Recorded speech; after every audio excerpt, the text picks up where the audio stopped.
नमस्कार, मैं हूं मेलिना और आप देख रहे हैं आपका पसंदीदा अपेक्स टॉप 20 न्यूज़ बुलेटिन। चलिए शुरू करते हैं देश दुनिया की बड़ी खबरों के साथ। सुप्रीम कोर्ट का बड़ा फैसला, संसद हमारे आदेश नहीं बदल सकती। देश की न्याय व्यवस्था और सरकार की शक्तियों के बीच संतुलन को लेकर सुप्रीम कोर्ट ने एक अहम टिप्पणी करते हुए ट्रिब्यूनल रिफॉर्म एक्ट 2021 के कई प्रावधानों को रद्द कर दिया है।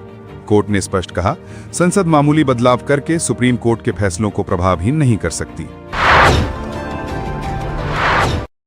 लाल किले से कश्मीर तक, दिल्ली ब्लास्ट पर पाक नेता ने दिया विवादित बयान। ये क्या कह दिया?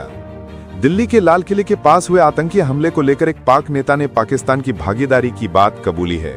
पाकिस्तान के कब्जे वाले कश्मीर के एक पाकिस्तानी राजनेता ने दावा किया है कि 10 नवंबर को दिल्ली के लाल किले के बाहर हुए कार बम विस्फोट में उनके देश की सीधी भूमिका थी। बता दें, इस विस्फोट में 15 लोग मारे गए थे और 1 दर्जन से ज्यादा घायल हुए थे। पाकिस्तान के कब्जे वाले कश्मीर के प्रधानमंत्री चौधरी अनवारुल हक ने विधानसभा में कहा, मैंने पहले ही कहा था, अगर तुम भारत को लहूलुहान करते रहोगे तो हम लाल किले से लेकर कश्मीर के जंगलों तक तुम्हें मारेंगे। अल्लाह की मेहरबानी से हमने ये कर दिखाया, हमारे बहादुर जवानों ने ये कर दिखाया। पाकिस्तान शुरू से ही भारत पर बलूचिस्तान प्रांत में अशांति फैलाने का झूठा आरोप लगाता रहा है। इस पर भारत का कहना है कि पाकिस्तान यह चाल सीमा पार आतंकी गतिविधियों से ध्यान हटाने के लिए अपनाता है। भारत ने हमेशा बलूचिस्तान में हिंसा में अपनी किसी भी भूमिका से इनकार किया है। दिसंबर से 3 मार्च तक रद्द रहेंगी ये 24 ट्रेनें। कोहरे की वजह से रेलवे ने लिया फैसला। उत्तर भारत में ठंड की शुरुआत हो चुकी है। राजधानी दिल्ली समेत कई शहरों और जिलों का तापमान तेजी से नीचे आ रहा है। भारतीय रेल भी ठंड के मौसम में कोहरे से निपटने के लिए अपने स्तर पर तैयारियों में जुट गया है। इसी सिलसिले में भारतीय रेल के पूर्व मध्य रेलवे ने 1 दिसंबर से लेकर 3 मार्च के लिए कुल 24 ट्रेनों को रद्द करने का फैसला किया है। पूर्व मध्य रेलवे ने कोहरे की वजह से रद्द की गई ट्रेनों की लिस्ट शेयर की है। अनमोल बिश्नोई आतंकी गैंगस्टर्स के गठजोड़ का हिस्सा। एनआईए ने कोर्ट में क्या क्या दावे किए? पटियाला हाउस कोर्ट ने बुधवार को गैंगस्टर लॉरेंस बिश्नोई के भाई अनमोल बिश्नोई को 11 दिन की एनआईए कस्टडी में भेज दिया। कोर्ट ने कहा कि आरोपी के खिलाफ लगे आरोप बेहद गंभीर हैं और जांच का दायरा काफी व्यापक है। एनआईए ने अदालत में कई बड़े दावे किए, जिसमें अनमोल की भूमिका एक क्रिमिनल टेरर सिंडिकेट के सक्रिय सदस्य के रूप में सामने रखी गई। 8वें वेतन आयोग पर नया विवाद। सरकार बदल रही है 10 साल की सैलरी पेंशन साइकिल। कर्मचारी पेंशनरों को क्या है टेंशन? 8th पे कमीशन न्यूज। केंद्र सरकार द्वारा 8वें वेतन आयोग के टर्म ऑफ रेफरेंस जारी करने के बाद विवाद शुरू हो गया है।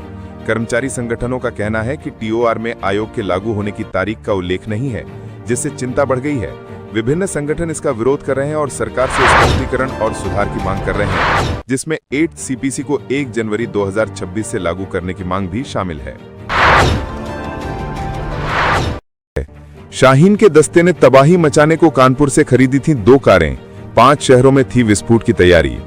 फरीदाबाद विस्फोट बरामदगी और दिल्ली ब्लास्ट में गिरफ्तार डॉक्टर शाहीन के दस्ते ने कानपुर से भी 2 कारें खरीदी थीं।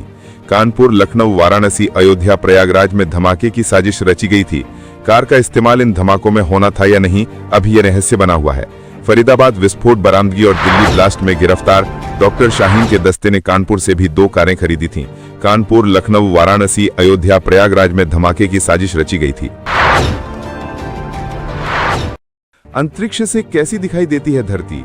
नासा ने दिखाई माउंट एवरेस्ट से लेकर सहारा डेजर्ट तक की तस्वीरें। ट्राई का नया नियम 1 जनवरी से होगा लागू। जियो, एयरटेल, वी और बीएसएनएल यूजर्स को मिलेगी राहत। Telecom regulatory authority of India यानी ट्राई ने बुधवार पर एक बड़ा फैसला लिया। ट्राई जियो, एयरटेल, वी और बीएसएनएल के करोड़ों मोबाइल यूजर्स को राहत देने के लिए एक नया नियम लागू करने जा रहा है। ट्राई ने बुधवार को बैंकों, एनबीएफसी, म्यूचुअल फंड और अन्य विनियमित संस्थाओं के सेवा और लेनदेन संबंधी कॉल करने के लिए विशेष 1600 सीरीज को चरणबद्ध तरीके से अपनाने के लिए स्पष्ट समय सीमा निर्धारित की। भारत सरकार की नई पहल, 1 करोड़ लोगों को मिलेगी मुफ्त एआई ट्रेनिंग। भारत सरकार ने युवा एआई फॉर ऑल नामक एक नई पहल की शुरुआत की है, जिसका उद्देश्य 1 करोड़ नागरिकों को मुफ्त एआई ट्रेनिंग प्रदान करना है। यह पाठ्यक्रम एआई के मूलभूत कौशल को सिखाने के लिए डिजाइन किया गया है, जिससे लोग इस तकनीक का सही उपयोग कर सकें। इस पहल के तहत प्रतिभागियों को एक प्रमाण पत्र भी दिया जाएगा, जाने इस पहल के बारे में और कैसे आप इसका लाभ उठा सकते हैं। मुस्लिम समाज की कुरीति तलाक़े हसन पर सुप्रीम कोर्ट ने दिखाई सख्ती, पूछा कि सभ्य समाज ऐसी प्रथाएं कैसे स्वीकार कर सकता है। सुप्रीम कोर्ट ने तलाक़े हसन की संवैधानिकता पर गंभीर सवाल उठाते हुए कहा है कि आधुनिक समाज में ऐसी प्रथाओं की अनुमति कैसे दी जा सकती है।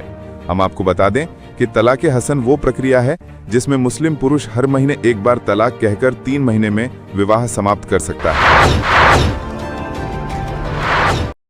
दिल्ली ब्लास्ट में पाकिस्तान एंगल को लेकर नया खुलासा, अपने दोस्त की जमीन पर रची थी भारत को दहलाने की साजिश। दिल्ली लाल किले के पास मेट्रो स्टेशन के पास हुए ब्लास्ट मामले में आज एक बड़ा खुलासा हुआ है। मिली जानकारी के अनुसार जैश ए मोहम्मद को ऑपरेट करने वाले अबू उकासा ने ही उमर उन नबी को रेडिकलाइज यानी कट्टरपंथी बनाया था। इस मामले में आतंकी उमर उन नबी साल 2022 में तरकिए गया था, जहां उसकी मुलाकात अबू उकासा से हुई थी।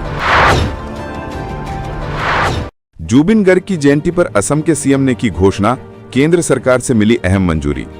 असम के मशहूर सिंगर और कल्चरल आइकन जुबिन गर्ग की ट्यूसडे को 53वीं जयंती पर चीफ मिनिस्टर हिमंत बिस्वा शर्मा ने एक बड़ी घोषणा की। उन्होंने बताया कि केंद्रीय मंत्रालय ने जुबिन गर्ग के मामले में आगे बढ़ने के लिए कानूनी मंजूरी दे दी है। यह मंजूरी विशेष रूप से भारतीय नागरिक सुरक्षा संहिता BNSS के सेक्शन 208 के तहत दी गई है, जो भारत के बाहर हुई घटनाओं के मामलों में न्यायिक कार्रवाई से पहले केंद्र सरकार की अनुमति को अनिवार्य बनाता है।